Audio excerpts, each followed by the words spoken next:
Sekarang kita bahas aspek tes daya dengar yang berikutnya ya Pak, yaitu kemampuan reseptif. Baik, Dok. Kemampuan reseptif anak usia 24-30 bulan bisa kita lihat dari kemampuan anak menunjuk apa yang diminta dan bisa menjalani perintah sederhana. Kalau anak Bapak bagaimana? Apakah sudah bisa? Sepertinya sudah bisa, Dok.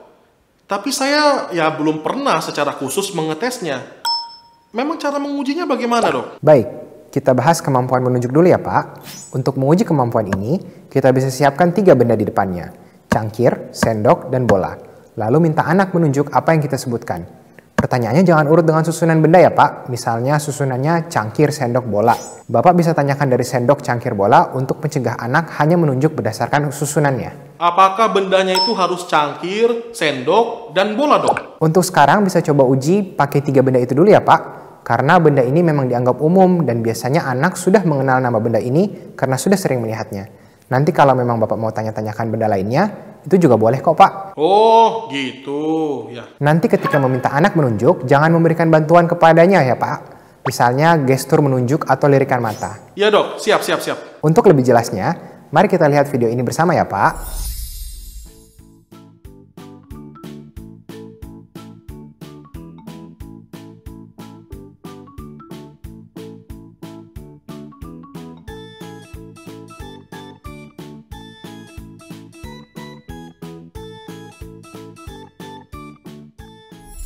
Nah, Dok, apakah anak itu harus sudah bisa menunjuk ketiga benda itu dengan benar? Kebetulan dalam video ini memang anak sudah bisa menunjuk dengan benar semua benda yang ditanyakan. Tetapi untuk rentang usia 24-30 bulan, anak cukup menunjuk 2 dari 3 benda yang ditanyakan. Oh, gitu. Ya.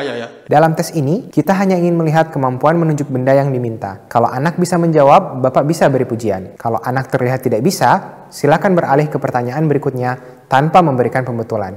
Tetapi, kasih jeda waktu untuk anak berpikir dan menjawab ya Pak. Oke Dok, ya saya paham. Baik, kalau begitu kita beralih ke tes berikutnya, yaitu anak diharapkan bisa mengerjakan 2 macam perintah dalam 1 kalimat. Cara mengujinya sama seperti tadi. Kita tidak boleh memberikan petunjuk dalam bentuk apapun. Kita lanjutkan menonton video tadi ya Pak. Mali sayang, lagi main apa? Oh iya, gelasnya di sini. Taruh di meja dulu ya. Makasih.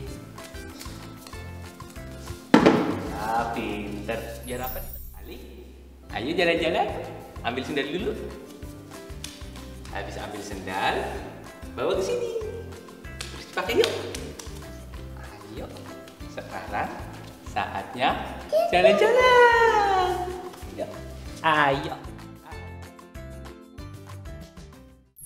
Nah, itulah tadi kemampuan reseptif anak usia 18-24 bulan. Apakah sejauh ini ada yang Bapak ingin tanyakan? Perintahnya harus seperti tadi, Dok. Untuk perintahnya bisa Bapak sesuaikan, tidak harus sama seperti ini. Biasanya kalau untuk usia 24-30 bulan, perintahnya masih yang saling terkait seperti ambil sendok, taruh di gelas. Karena perintah ini berhubungan dengan sendok yang harus diambil, lalu ditaruh di dalam gelas. Untuk anak usia yang lebih besar, mereka bisa mengerjakan perintah sederhana yang tidak saling terkait.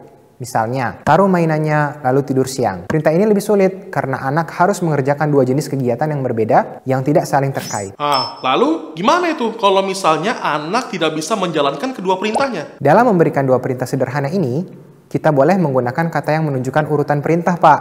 Seperti lalu atau kemudian. Dengan menggunakan kata tersebut, diharapkan anak bisa ingat bahwa ada 2 hal yang harus dilakukan dan akan memudahkan mereka untuk mengerjakan perintah berdasarkan urutan yang harus dijalankan terlebih dahulu. Pastikan juga bahwa jarak bicara sudah dekat dan lakukan kontak mata dengan anak ketika berbicara. Kalau bisa, hilangkan hal-hal yang bisa membuat anak mudah teralihkan, seperti TV, gawai, dan lainnya. Oh, gitu Dok.